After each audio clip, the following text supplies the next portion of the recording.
Good evening, eighth grade students and parents. My name is Kelly Lazar. I'm Director of Community Awareness and Prevention Association. We're a local coalition that's collaboration between the City of Brecksville, the City of Broadview Heights, and the Brecksville-Broadview Heights School District. We provide support and guidance to students and families in need, as well as advising many high school clubs and coordinating events for our students and families. Tonight I'm here to talk to you about transitioning into high school and the changes that might shape your child's success in school. So we know that, as you know, that your eighth grade students are often excited about going to high school. They talk about it. It's something they look forward to. Transitioning to high school means a big deal. It offers more freedom and choices, the opportunity to participate in more activities in clubs and sports, and to develop new friendships. We also know, though, that eighth graders also have a lot of worries about transitioning to the high school. They might be concerned about older kids teasing them and or getting lost in the high school and not maybe making the same grades that they normally did at the middle school, particularly during COVID and all this uncertainty that we have. That provides a whole nother level of stress. And also they're worried about the amount of work that they're getting and that it might be too much for them to handle, or that the work is harder for them and they're not going to be able to keep up. What they find, though, we see is that oftentimes when they get here, the older kids are much more are very accepting, and if they are struggling keeping up, there's so much support that they can reach out to their teachers or guidance counselors, and folks are always here to make sure that kids don't get behind and that they can get help to make sure that they stay engaged and that they're active.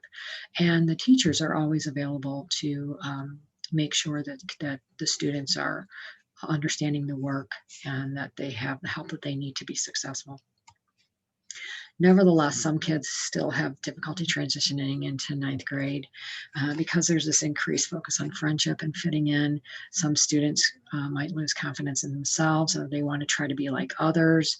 This is a time often that we see kids making new friends that might not necessarily be good role models, and kids might get into a group of friends that might actually put them at a greater risk for making unhealthy choices. And that also might cause changes in their attitude and their behaviors at school. So tonight, two protective factors that we know that work and that help support students are having expectations and conversations with your students, with your children. And parental monitoring is one of the things that I wanted to talk to you about. We know that it's more important now than ever that parents know what their children are doing and who they are with online and offline. Parents are a powerful influence in their children's lives. And when parents make a habit of knowing where their teens are, what they're doing, who they're with, who they're spending their time with, and they have those clear expectations for having regular check-ins to make sure that their expectations are being met, that they can really reduce the risk of for teens making unhealthy choices. So what is parental monitoring?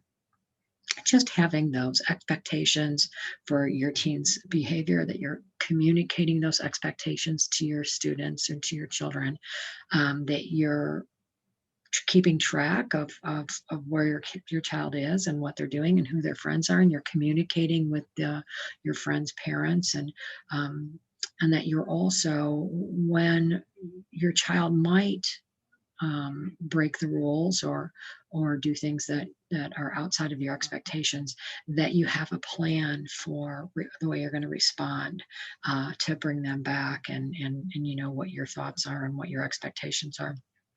Also, we know that the research shows that having regular conversations with your kids about your thoughts of drugs and alcohol actually does reduce the risk that your child will even partake in using substances. In fact, if you have those regular conversations, teens whose parents do that regularly are at a 50% reduction of ever trying substances or taking those unhealthy risks that might, have unfortunate consequences. So we really, really encourage you to um, set those expectations now. The earlier, the better.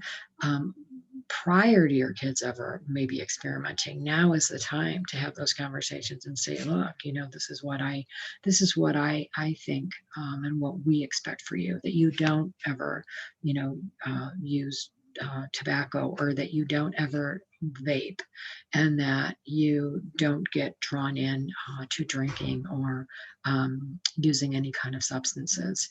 Um, so it's a good practice to have, and then to have those regular check-ins with your kids so that you see how they're doing. Another thing that we know is a um, preventative action for kids having issues or having problems in schools is participating in activities.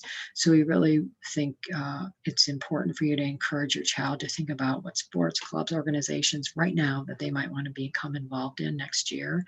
Um, there's academic challenge, there's art club, drama club, international club, robotics club, speech and debate. Myself, CAPA advises the Huddle Club and SAD Club and Respect Club. So those are clubs that your children might want to consider. I know at the beginning of the year, there's a large club fair that kids can get more information on. But I would really encourage you to start having them seek out that information now, before the school year even starts.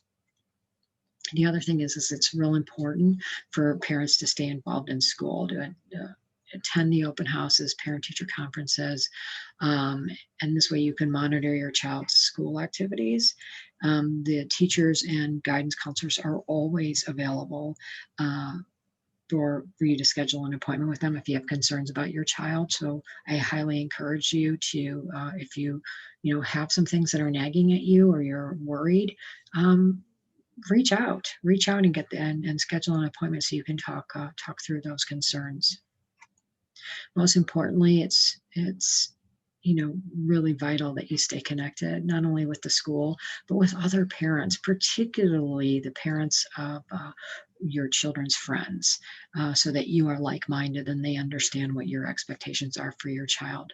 And also to stay connected with your child, to reach out with them and try to have those regular conversations. And not even necessarily about drugs and alcohol, but just about life, and about you know um, how well they're doing. Um, so that's all that we have to share for tonight. Thank you so much. I know that this is virtual and this is an unusual way of presenting this information, but Kappa, we are here for you. If you have any questions or concerns, or just want to get to know us a little bit better, you can always contact us here at the high school at 740-4751, or you can email us, lazark@bbhcsd.org. Thank you so much. Have a great night.